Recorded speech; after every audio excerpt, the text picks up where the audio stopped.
Hello दोस्तों, मेरा नाम है गणेश कुमार विनायक जी। मैं फिर से आ गया हूँ। आज बनाएंगे हम इटालियन ब्रिंडोर। इसका नाम होगा उन दिन दिन दिन दिन डून तुम्हारा दिन दिन दिन दिन डून।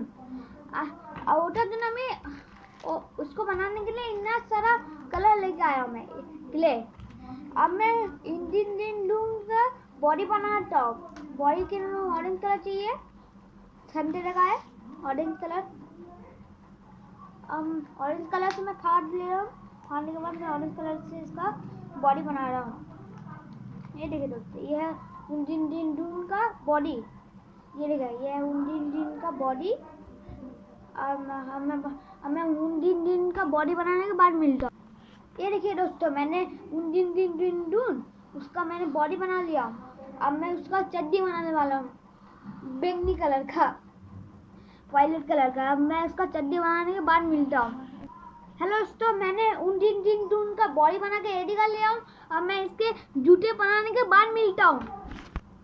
ये देखिए दोस्तों, मैंने उन दिन डून बना के रेडी कर लिया हूँ। ये देखिए, ये उन दिन डून, उन दिन दिन डून। लाइक और सब्सक्राइब दोनों कर देना।